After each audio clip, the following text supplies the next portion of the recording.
Je suis une Calédonienne.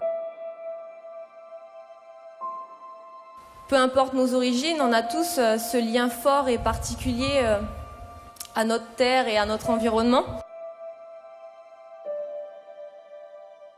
Pour certains, ça va être la culture des champs, dans les tribus ou ailleurs.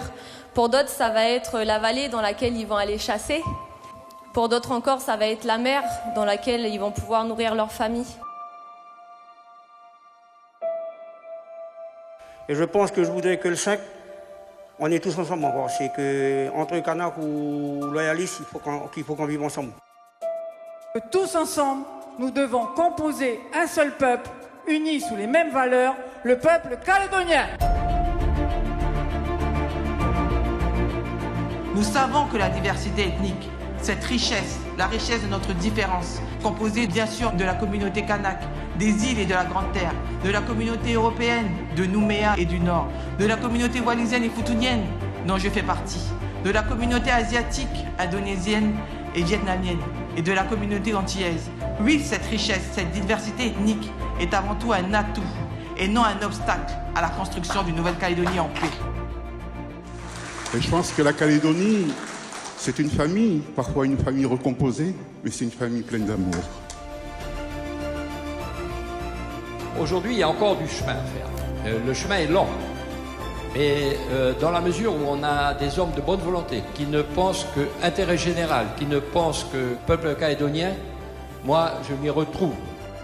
Mais je n'oublie pas qu'un certain nombre de nos anciens se sont battus à une époque pour avoir cette paix que nous avons aujourd'hui.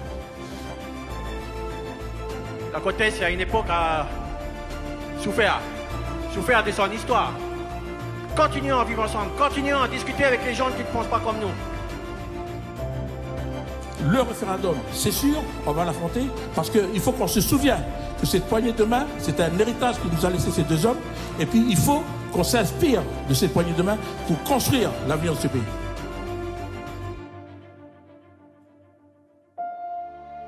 Je ne suis pas ostréiculteur, mais ce que je sais au sujet des perles, c'est qu'elles sont le fruit d'une souffrance.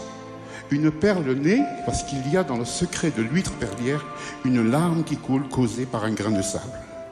Nous avons eu des larmes, nous avons eu des souffrances. S'il vous plaît, offrez-nous des perles maintenant.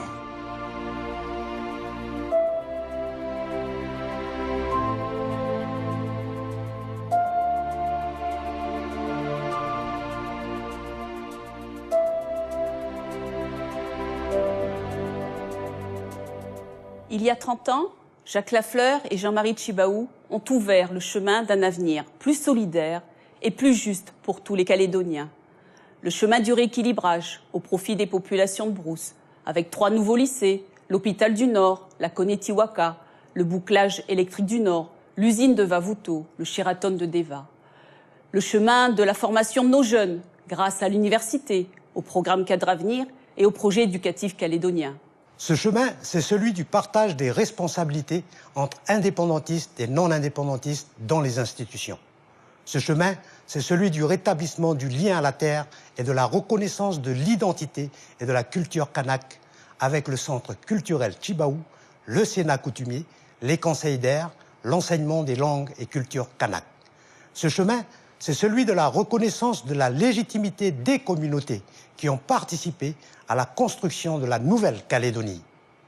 Rien de tout cela n'aurait été possible sans le soutien de la France. Le 4 novembre, continuons de construire un avenir dans la France aux couleurs de la paix.